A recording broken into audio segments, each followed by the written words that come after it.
views and opinions expressed on this program are those of the hosts and guests and do not necessarily reflect those of Vegas Allnet Radio, its affiliates, or its parent company. Knowledge is power, and this is powerful stuff.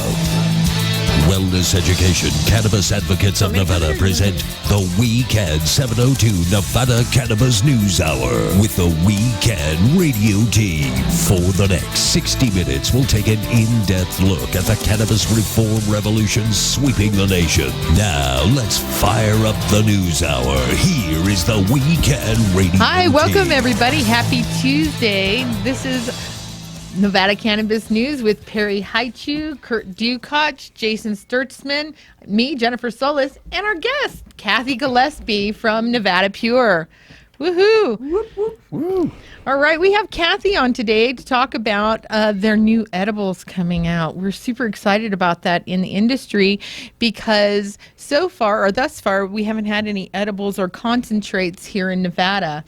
So how soon do we? This would also mean that Nevada Pure would be the first dispensary and first MIP too as well to offer edibles in the state of Nevada. It's a historic moment. So patients all the time ask me, when are we going to have edibles available to us at a dispensary? And finally, that moment is going to hopefully happen this week, and it's just an exciting thing for patients. So what's the outlook, Kathy? Well, the outlook's looking good. We have been very busy making the edibles. We were able to make the oil. We've made 3 or 4 batches of oil so far. It came out very well, passed test. As I think everybody knows, there's very rigorous testing requirements. So over the weekend, we made over 1,000 edibles in about 6 different product lines. Woohoo! And they are out to test as we speak with one of the local labs, and we hope to get the test results about 5 or 6 o'clock tonight, start wrapping them up, start labeling them, and offering them for sale tomorrow morning. Oh, that's exciting. So what edibles can we look forward to seeing on your shelves? We started out with something everybody likes, or I don't know too many people who don't like it. It's a premium chocolate bar, obviously. Okay. Yum, yum. Yum. Very good chocolate base. We started out. We can't really mention any commercial names, but it's a very favorite chocolate base that we started out with, and obviously then infused it with the THC oil. It will have approximately 96, the entire serving size will be 96 milligrams, and then each little square of that chocolate will be approximately 4 milligrams. Will they be correct? Will they have to break it apart to get that individual serving, or will it be? There's some blister packs for certain chocolate manufacturers. Are you planning a blister pack, or will the patient? Pips. It's the pip. Okay. It's a mold, similar to the chocolate bar that you would purchase at a drugstore. Again, no names to mention, where you would break off the little square and eat it accordingly. And other products, we're going with a 4-ounce jar of peanut butter that will have approximately 8 tablespoon servings in that jar, and again, based on the formulas that we did, again, we don't have all the tests back, but there will be somewhere around 8 to 10 milligrams per tablespoon or serving to put on a piece of toast, that type thing. Back to the chocolate bar, are you planning to have like an indica chocolate bar, a sativa, a hybrid chocolate bar? Is that part of that line of chocolate bars that you'll be coming out with? Not at this point. At this point, in order for us to get the edibles to the marketplace, because as you know, a lot of patients like to take their medication through an edible format. And as we continue to produce flower and trim to go into the edible line, keeping it separate from an indica, a sativa, and a hybrid most likely would have delayed us for another 30 days in order to come out with edibles to have enough oil extract to decarb and then take into the edibles. We're yielding right now somewhere around 11 or 12% on oil to our actual green matter that we put in, which is very good. Now that's with trim. That's with trim. Okay. Correct. But if you had to wait and have your trimmers in the back trimming and accumulating enough of this, it would have delayed the rollout of the edibles for quite a period of time. So something we may be going to in the future, but we felt it was more important to get edibles on the street now. So right now it's like the house blend, a combination of all the different trims from all the different strains kind of going together. Correct.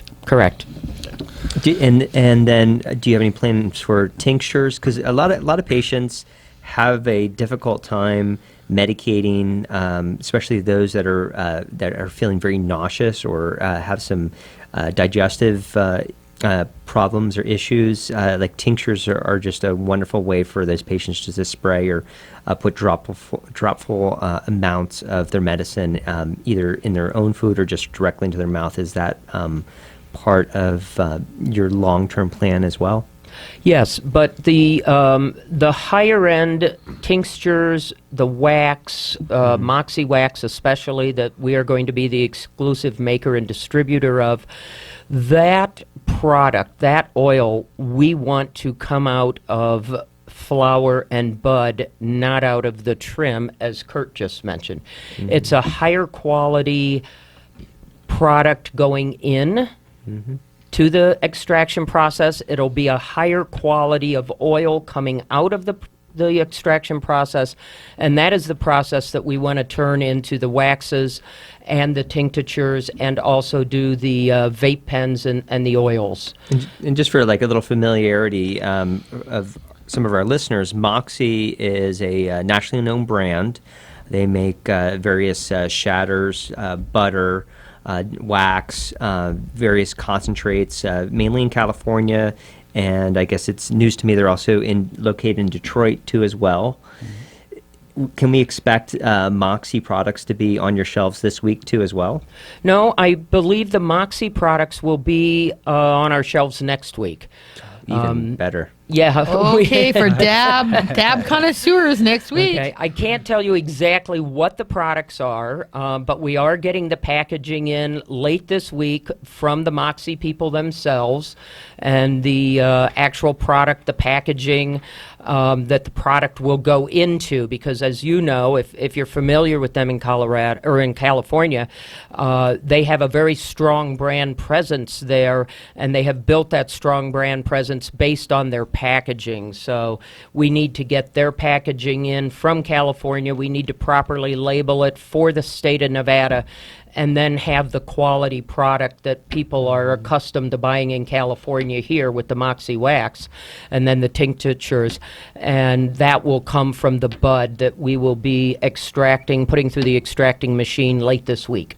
And for my terpene heads, are you and for Perry and myself included, do you plan to have any live resin that you're going to be creating through Moxie as well? Moxie does have a live resin. As you guys probably know, live resin is best going right from the drying and curing stage and right into the production stage. So the state of Nevada has placed on the cultivators a 15% moisture maximum. And really, your live resin is best produced in the 25 to 30 and sometimes even 40% range based on the strain. So we are looking at how to work with the state to talk to them and kind of convince them that the patients are missing out on an opportunity here to do the live resin and have it accessible to them, based on the fact of the drying down to 15% is not going to produce the quality of live resin that you might be accustomed to getting from another state like California and Colorado. What about some rosin? Can you add moisture back into the product after it's tested, or is that not allowed? I mean, that's just my thought. I don't know the answer to that, Jen. We had not thought of that, and that would obviously be a question that we would want to ask the state to get pre-approval on that for? I don't know. You know me. Ask for forgiveness. That doesn't work in this industry. Oh, It doesn't work in this Sorry. industry, and I don't think it would. I don't think it would work with my other owners who have several $1 million invested into this license and into our cultivation, production, and dispensary. So, Well, speaking of your additional owners, it appears to me that your team may be the first fully vertically integrated team in Nevada that sells using its own cultivation to make their own edibles and their own concentrates. Would that be a safe assumption? I think you're correct. How excited are your? I mean, that's got to be pretty exciting for your investors and the people who were kind of like on their toes. I mean, it's been a very lengthy process and very frustrating and things like that. I mean, that's got to sit well when you go into your meetings at this point to be able to tell them that. Yeah, it is very exciting. It's very exciting. We are the first one, to my knowledge, in the state that was approved for vertical integration. And obviously, we started with our cultivation. In total, I've been doing this for 29 months. When I first opened up that newspaper and saw that Tick Sagerbloom had passed the state law, had supported and helped pass the state law that gave patients an avenue now to get a very high quality product that was tested that they could count on. So it's been 29 months. We got our building permits the end of July and brought in our first plants the first 6 or 7 days of August when the state approved us, and we've been on our way ever since. And then we immediately went from our cultivation into our production, and our dispensary now has been open for about 2.5 weeks, I believe. And we have some very high quality strains and bud in there. I believe we have the highest THC content of any strain in the entire state right now. Of any dispensary. Of any Which dispensary. strain is that? We have a sour diesel high THC that is running 31.86% right Oh now. my! It's fire. And, That is fire. Yeah.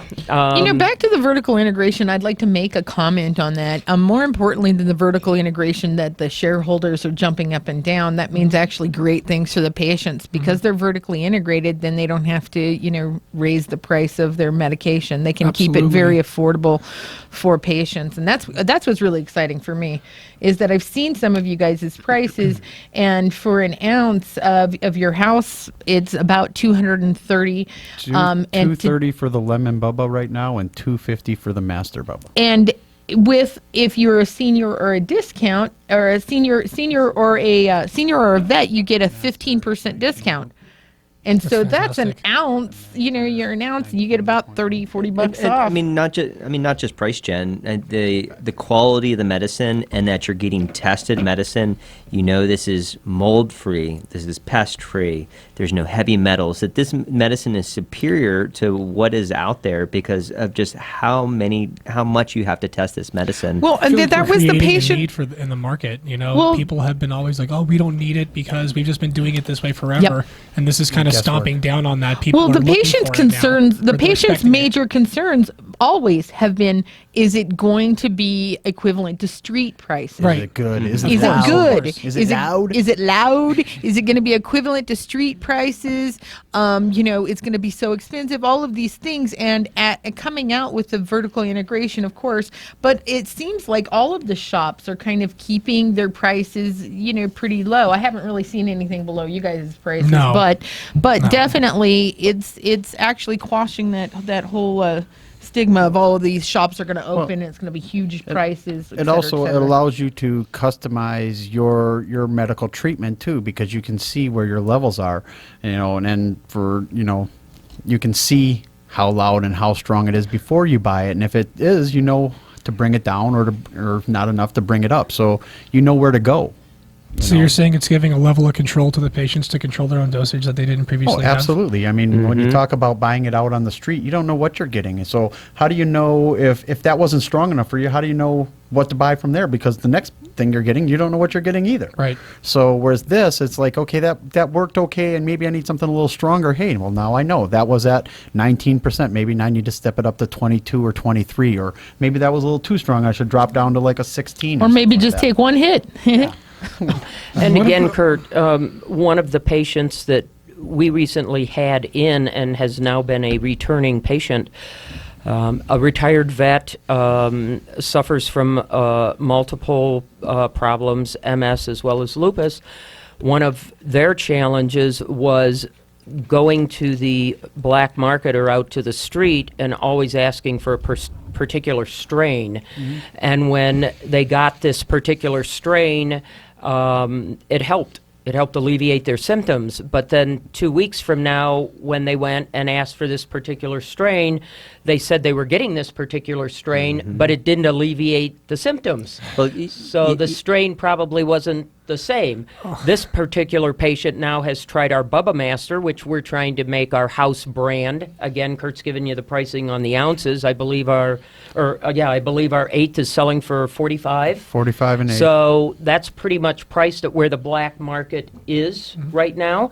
And they're getting a tested product, free of pesticides, free of terpenes, perfectly clean product. And every time that patient comes in, if the Bubba Master is going to relieve their symptoms, they are always going to get Bubba Master. And they know they're always going to get Bubba Master. They're going to pay $45 for it, and they're going to have a 100% relief then of their symptoms. So Kathy, and the importance of the testing results too is a patient, to speak to that patient that went to his neighborhood guy in his bathroom or his kitchen, and he purchased what he wanted, strawberry cough, and then he returned the next week for that same strawberry cough.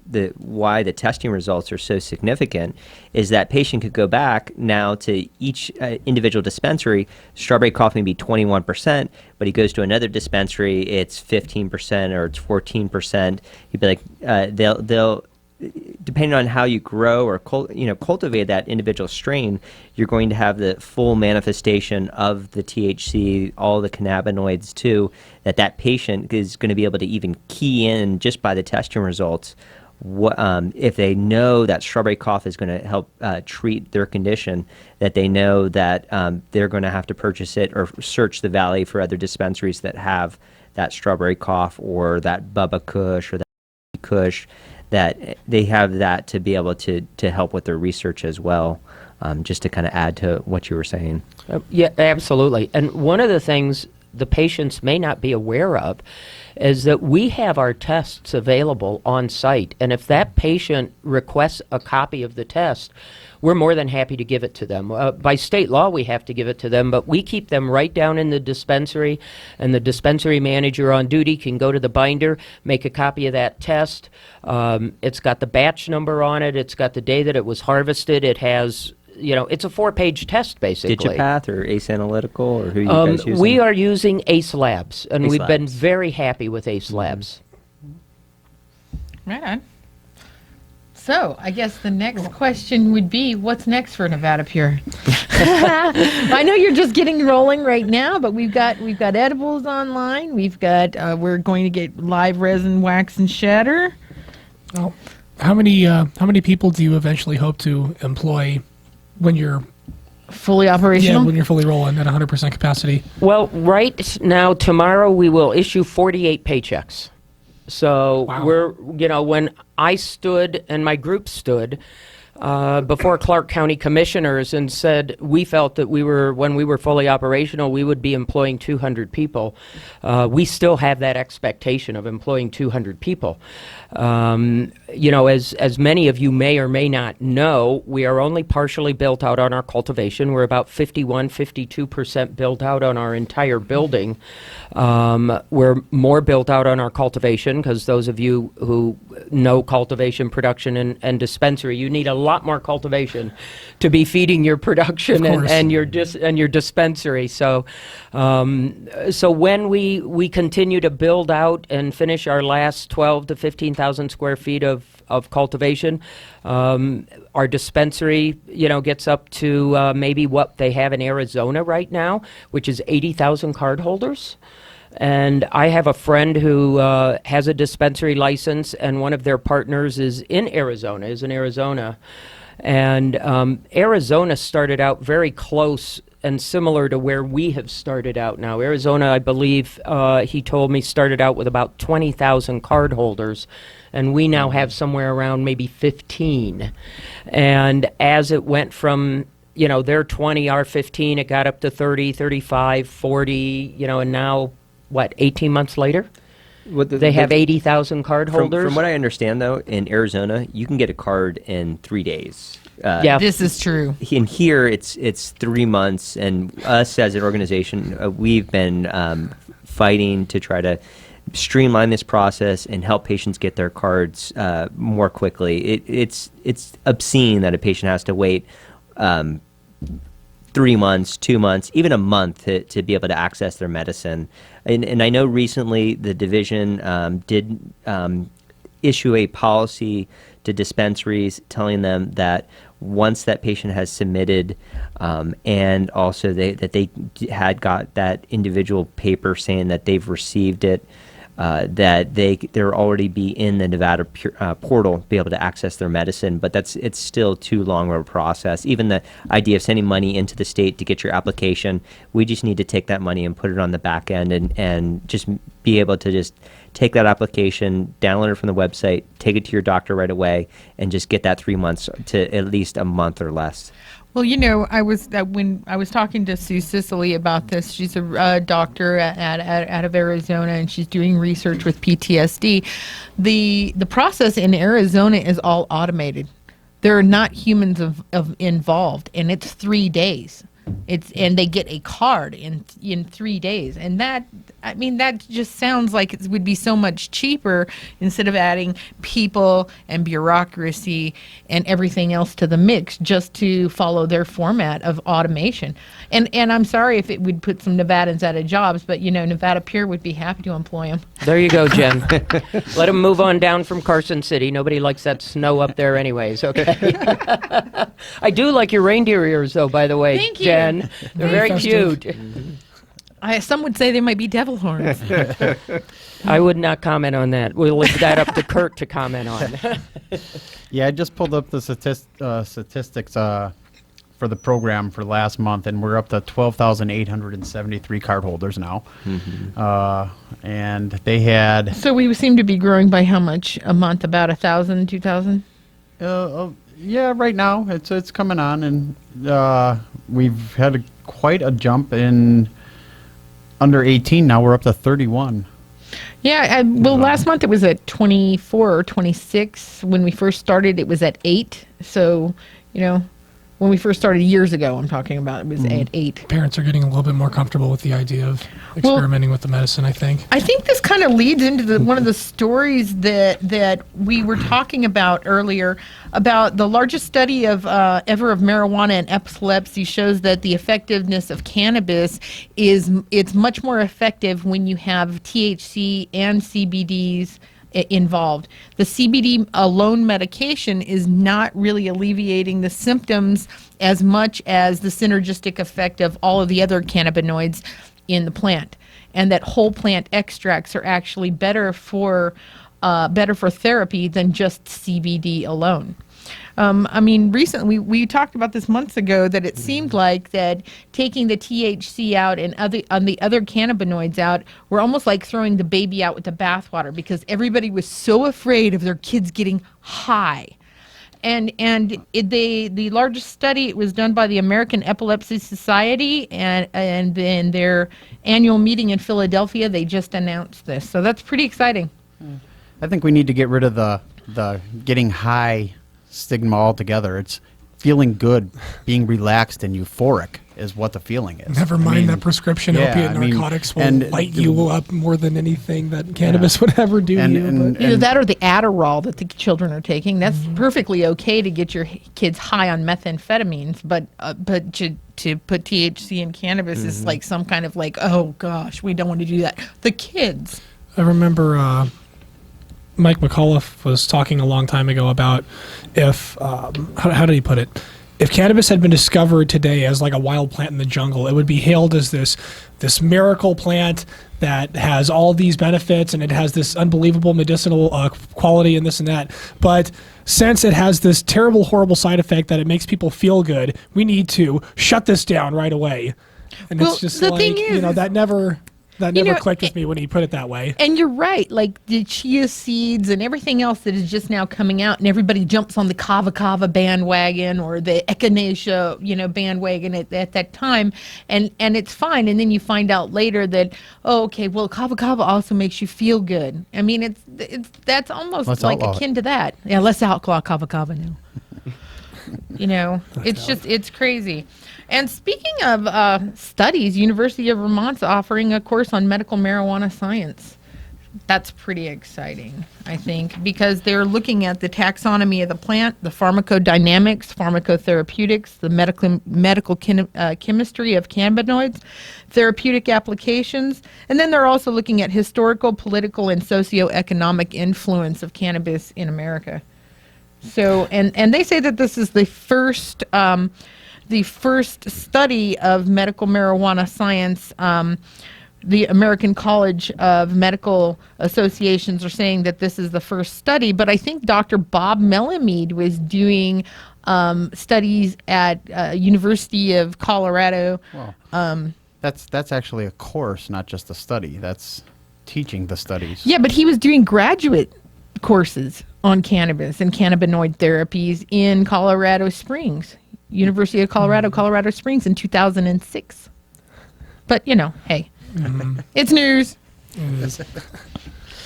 So when going back to the CBD only stuff, I got a news story out of Utah that says overwhelming support for medical marijuana in Utah, and they're talking about. Okay. Yeah. Oh, that sounds dangerous. Well, okay. No, well, yeah, I'll hear you out. Utah legalized medical marijuana in 2014. CBD. Yeah, CBD only marijuana bill, baby which steps. means Baby that steps. patients aren't allowed to consume whole plant medical marijuana, nor can they grow it. For that matter, there's not even a way to buy it in there except for importing it from other states. Mesquite. Just drive on down to Mesquite's right underneath your border. So right now they just ran a poll and they said most Utahns are in favor of legalizing medical marijuana prescribed by licensed doctors under a new Utah policy poll. Some other states have allowed for the use of marijuana in some form or another to help ill patients, most often to alleviate the side effects of cancer or chemotherapy. A new study finds that 61% of Utahns are in favor of legalizing medical marijuana now. Wow. In Wow. theory, You just can't. Just like the bar, you can't see it. It's going to be so hidden to be able to access your dispensary in Utah. You mean like the alcohol? Yeah, it'll be Mormon like the church most is all- outskirt part of town and it'll be like underground and. Some their law whole that they can't sell CBD anything law over kind of 12% almost did THC. that. Yeah, but the Mormon Church is very all about holistic medicine, and we don't want anything unnatural and things like that. So in theory, this is right up their alley. Or it Actually, should be. a lot of Mormons that I've met that are down here in Nevada and Herbally Grounded is owned by a Mormon family. They are totally pro cannabis. They even offer a film once a month. What if cannabis cured cancer? Isn't the owner a two-time cancer survivor also and used? Well, I don't want to spread her business out there like that. There's but been hey. kind of this push and pull within the LDS community. I've heard there's been like kind of whispers from Utah coming, like Moms for Marijuana has been kind of not, I don't want to say attacking, but pushing for the acceptance of more medical marijuana culture, not just within Utah political scene, but within the church itself to kind of stoke that fire. And it hasn't been going so well. But, once again, you got to put yourself out there. You got to take those steps, and you have to be willing to take that risk to put yourself out there as I was going to say, part as of a that. religion, they're very patriarchal, patriarchal in their structure. So maybe getting the guys on board would be better than the moms. I mean, the moms push it from behind, For sure. It's just, it'll, I don't want to say it'll come down to money like everything else, but eventually, Oh, yeah. they're good business people just like a lot of other groups. They will eventually take a look at that. Of course, and- they own and learn from Pepsi it. but can't drink it. So, hey, I've got hope for the Mormons. Yes, they do. Yes, they do. I mean, you have Dravet syndrome. You have like the little girl Charlotte that you saw on CNN.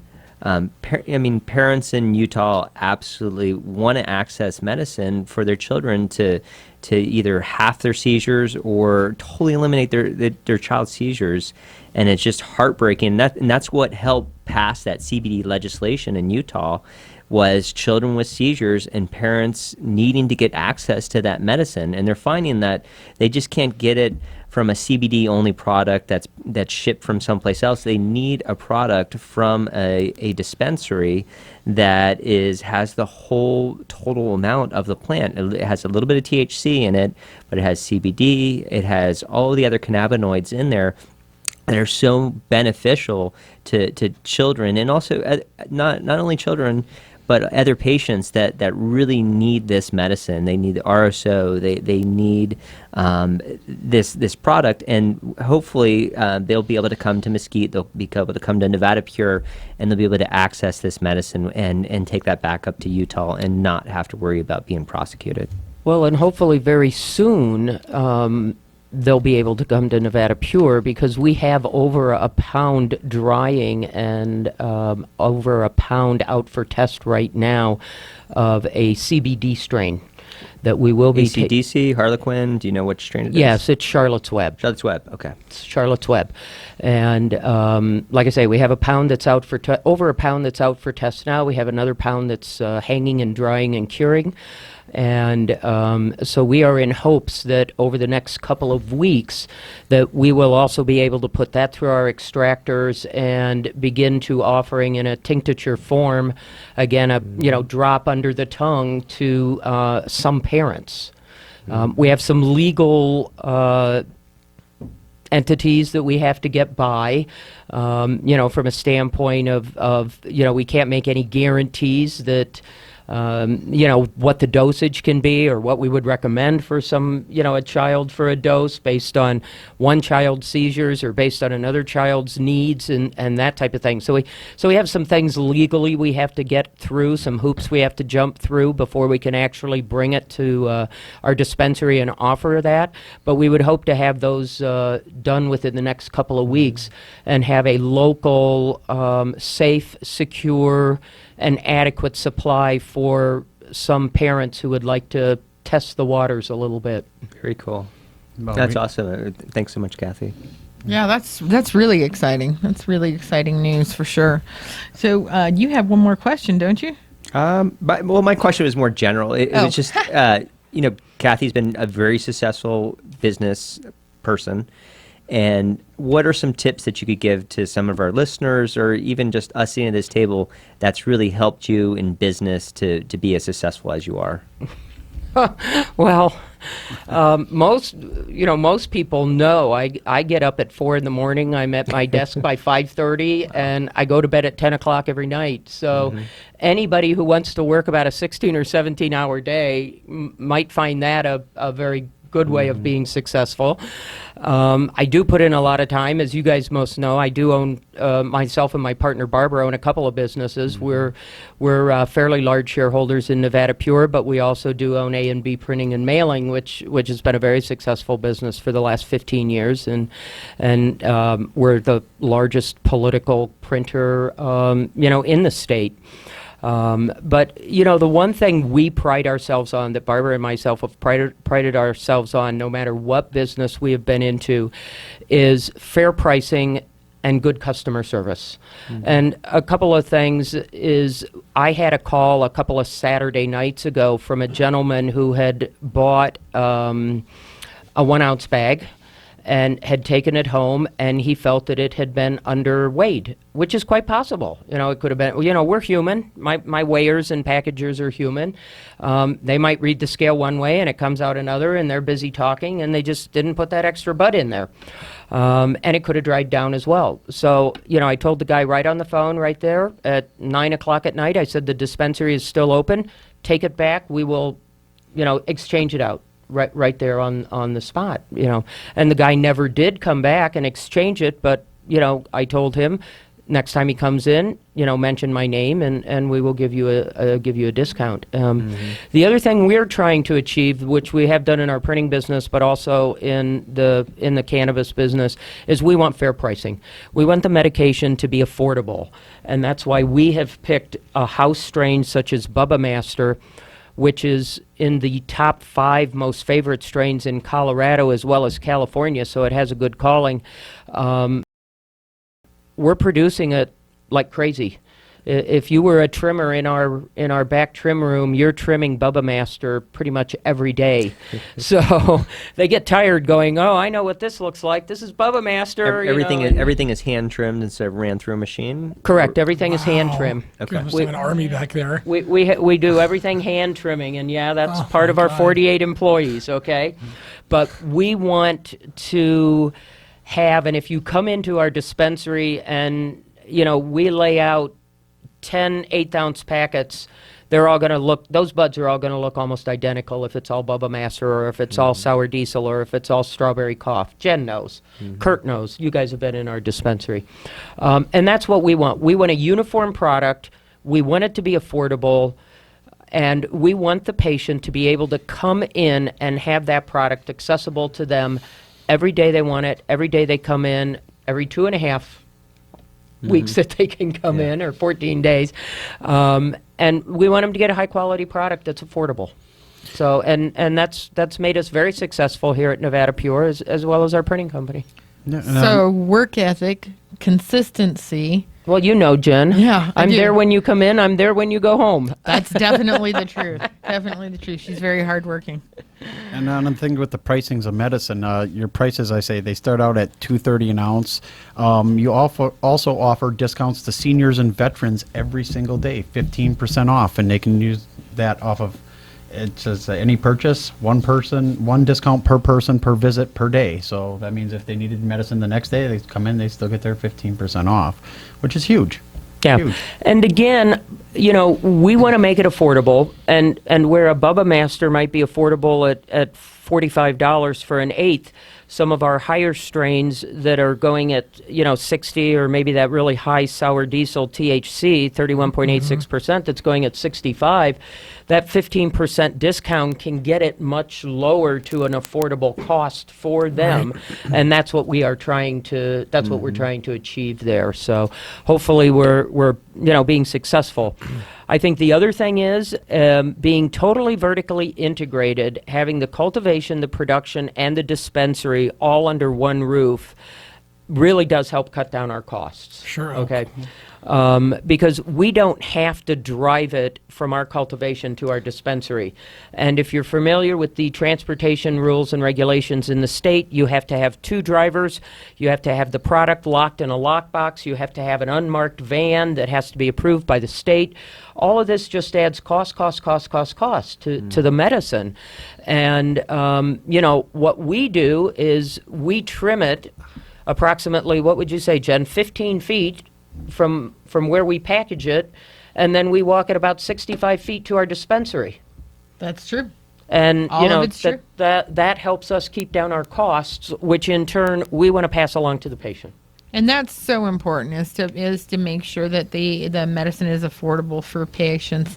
All right, we're going to go into a break now, and when we come back, we'll be discussing more new and exciting stories.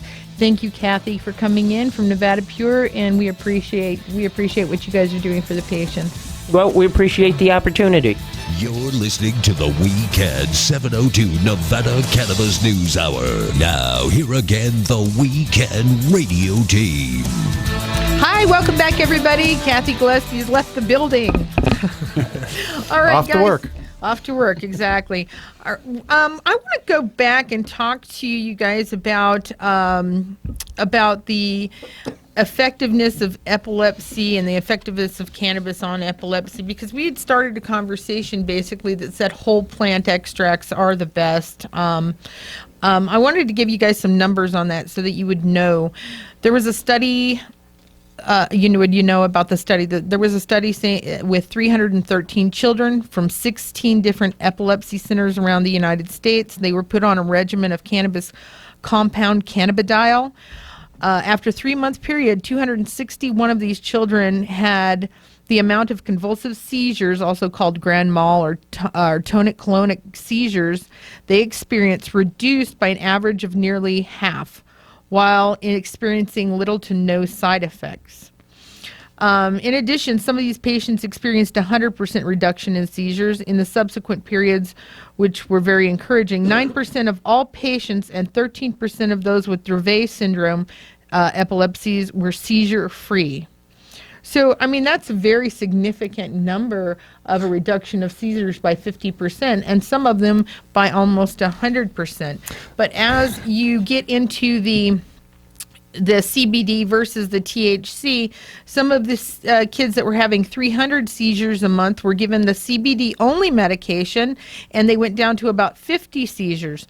Then the same kids were given the full plant extracts of a high CBD strain, and their seizures reduced to 8 seizures a month. Wow. And the thing with seizures too as well, when a child has that amount of excessive seizures, their speech is affected, their motor skills are affected. Children with this many seizures, the seizures actually, excessive seizures can kill some of these children. There are children that are dying from having too many seizures, and the quality of life is non-existent. Yeah, especially, and just not in quality of life for the child, but for the family too. Oh my God! Having to stop every single time your child has a seizure and then kind of get them back on task. I mean, that itself would take 10, 20 minutes. And if that child's having multiple seizures a day, the quality of your life for the family and for the child is just substantially reduced. And with CBD, with cannabis, you can substantially improve that quality of life for that child and that family. No, that's true. And and while you're saying this, and the motor skills, the speech, and everything is effective, but what you're kind of not saying, but is there, is that every seizure that a child has, it does brain damage. So there is a minute amount every time. There's a minute amount of brain damage done at each seizure. And so if you reduce the seizures and the plant has THC in it and the kid feels good, where is the harm in that? Because anti-seizure medications also do get the kid somewhat high. Phenobarbital? Some of them. Oh, yeah, pheno does, definitely. It's a barbiturate also, and, it is somewhat harmful also. Well, those families would be willing to do just about anything to alleviate the seizure conditions, and honestly, if it's a barbiturate, I don't think they would care at that point, as long as they don't care how it works, as long as it works, I think, is basically the idea behind that. And like I said, any safer alternative that has anywhere near the same amount of reduction in symptoms is, you got to take a serious look at that. Definitely. And so in keeping the THC and in keeping the whole plant together, you have those synergistic effects that you wouldn't have with only CBD medications. When you mean the whole plant, you mean like the stems, the whole works? Like, what do you means not just isolating the CBD compound out of it or the THC compound. Okay, so that's basically what we're talking about, is not picking and choosing which of the cannabinoids to include in the medicine. Let them all of the naturally occurring cannabinoids within the medicine be utilized in the creation of the medicine, and not just kind of, correct. How do we put this? Exclude the THC just because it is what it is. Correct. Basically, is that what we're correct? doing with this? And THC before it's activated is THCA. So THC is activated with heat, and so if you do it like a cold pressed tincture or cold pressed product, you're never activating the THC within it. Is that why when you eat a raw nug, it doesn't get you baked? Exactly. Damn. So no more eating those raw nugs for you. But you still get all the medicine from it, though. This is true. This is true. Yeah. You just don't get the euphoric. You get the medicinal benefits of the THC without the euphoric. It's just very strange. It's just something about the human body I never understood. I always thought that with, like, I guess the naturally occurring heat and the chemical breakdowns within the acid in your stomach, it would activate that, but it's just not true. It's not how the science works, No, and speaking of science, I was at a dinner last week with the Phoenix Tears Company or Phoenix Tears Corporation. I got to meet Dr. Robert Melamede, one of my personal heroes. I was just like, Dr. Bob, can I hug you, please? Remember Dr. Bob from when I used to hang with Craig? Yeah, and they were talking about making medication that you can put sublingually that you would know exactly the terpenes in it, the cannabinoids in it, and everything that you either spray in your mouth or you put sublingually, that you know the exact dosage of every single drop. Well, Jen, I mean, all of the stuff that's coming out onto the market here in Nevada, Sure. you will know all those things. They would have to test all of those, not only the terpenes, but the whole cannabinoid profile, potency, THC. So we will have, I mean... I think what they're breaking it down to is like actually milligrams per drop. Okay, you're getting this many, or right, when you look at your when you look at your nanomilligrams. testing results in your flower, you do have that breakdown to that degree too for the Well, flower. and then, I was going to say, and for those that aren't mathematicians, putting that percentage into a milligram per dose is I'm sorry to sound blonde, a large math problem. But the thing is that if you have that reduced down to this dose is this many milligrams of this many milligrams of this, and knowing what all of those. No guesstimating. Yeah, there's no guesstimating. Like Kathy was talking about, the kids.